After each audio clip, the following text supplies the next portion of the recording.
Assalamu alaikum wa rahmatullahi wa barakatuh.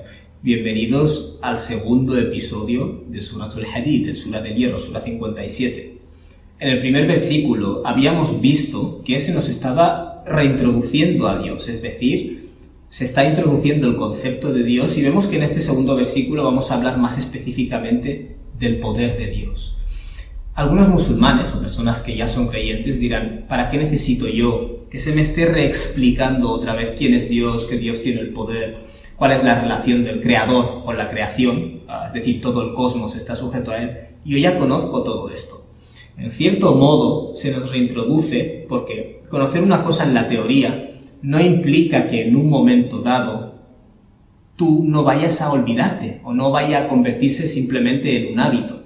Dicho de otras formas, muy bien, si tú reconoces que todo cuanto existe, detrás hay un hikmah, una sabiduría, un propósito, no hay azar, entonces ¿por qué en tu forma de actuar actúas como si realmente pudieras romper esa armonía, como si realmente pudieras saltarte las leyes, en el sentido moral de la palabra, si el ser humano tiene una parte material y una parte inmaterial, podríamos decir, o moral?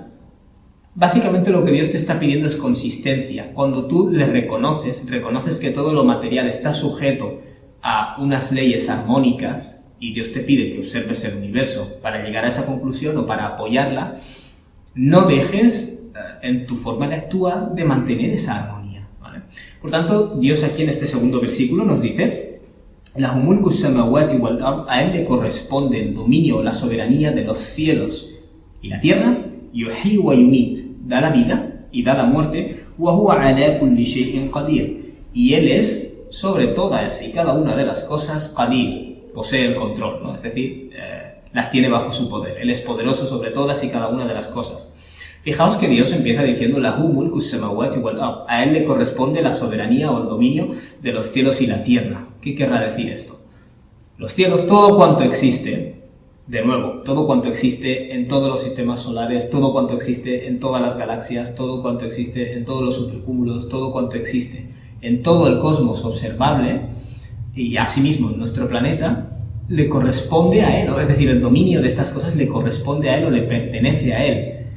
Fijaos que a lo largo de la historia humana, muchas personas, en cierto modo, han atribuido dominio o mulk a diferentes seres, ¿vale? Dicho de otra forma, hemos especulado a lo largo de la historia humana, hemos visto que a veces venía una tempestad y nos dejaba sin cosechas y lo atribuíamos a un dios específico o a una fuerza específica. En ocasiones el comercio no te iba bien y lo atribuíamos a la ira del dios del comercio o a un maleficio provocado por la insatisfacción de nuestros ancestros contra nosotros, etcétera, etcétera.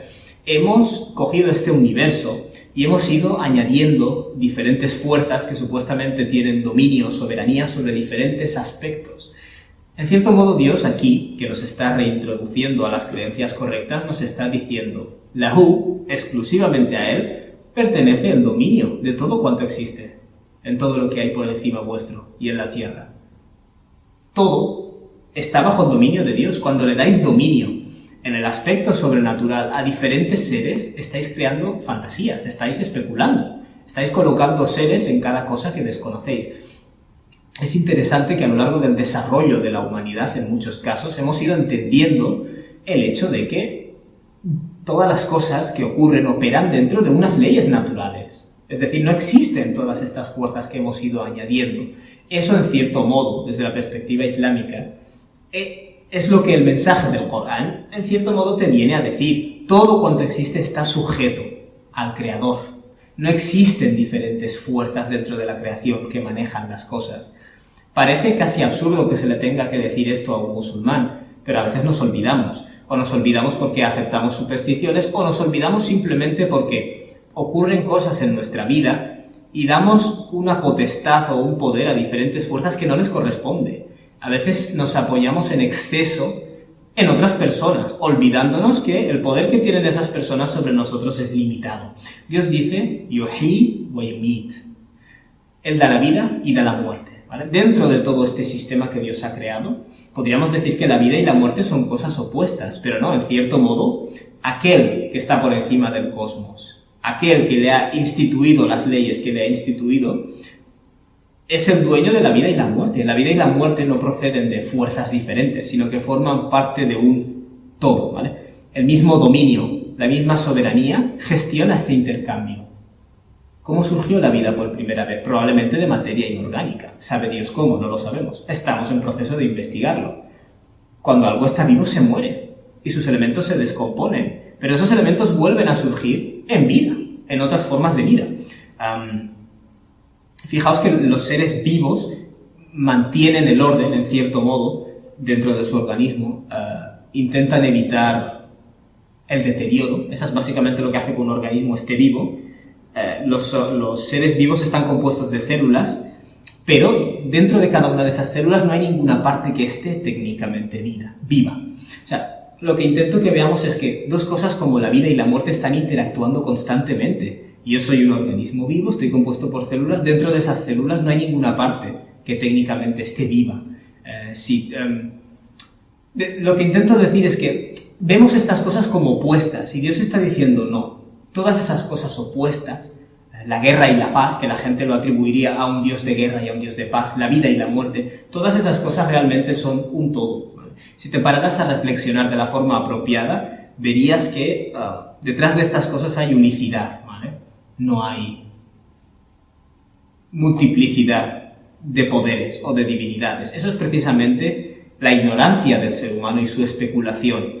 Insisto en que estos versículos, ¿qué están haciendo? Están restableciendo la creencia islámica para los propios musulmanes, que ningún musulmán se crea que no necesita recibir estas clases, realmente porque a veces nos vamos olvidando.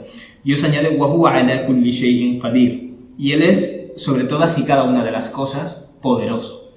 Toda la materia está sujeta al poder de Dios y a las leyes que Dios ha impuesto. Pero no solo eso, incluso nosotros como seres humanos que tenemos voluntad, nos guste o no, estamos sujetos a sus leyes. E incluso nuestra voluntad, esa libertad de la que gozamos, está dentro. Él ha querido que sea así, ¿no? En cierto modo, está dentro de su voluntad también, pero de otra forma.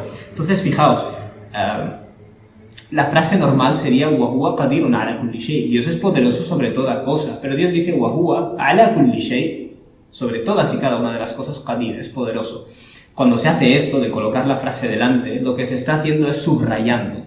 Dios, sobre todas y cada una de las cosas, tiene absoluto poder. Dios es qadir, tiene absoluto poder. ¿Vale? Porque a veces te olvidas, a veces piensas, los electrones, algo tan pequeño, esto también, la gente te dice, Dios es de las cosas grandes, ¿no? Pero las cosas pequeñas, en esa diferenciación entre lo grande y pequeño es un producto de nuestro tamaño y la forma en la que nosotros vemos las cosas, pero realmente todo cuanto existe en los cielos y la tierra, por igual, todo está sujeto a las leyes que Dios ha impuesto, ¿vale? La misma gravedad que es la que afecta al movimiento de los átomos es la que afecta a la interacción entre dos estrellas hermanas. Es decir, a veces nos olvidamos o creemos que esto tan pequeño y esto tan grande está desvinculado. Y Dios nos dice, no, todo está dentro del sistema que Dios ha creado, ¿vale? Esa es tu visión del mundo como musulmán. Y por eso no caes presa de supersticiones, ni le das a las personas ni a las instituciones un poder que no les corresponde. Muy bien, todo esto es teórico, pero ¿cómo afecta esto a nuestra vida? Después de esta pequeña clase de doctrina, que realmente es una doctrina intuitiva y natural, ¿cómo afecta esto a mi visión del mundo en lo que se refiere a la vida cotidiana? Eso es lo que vamos a ver en el siguiente versículo, si Dios quiere. Wassalamu alaikum wa rahmatullahi wa barakatuh.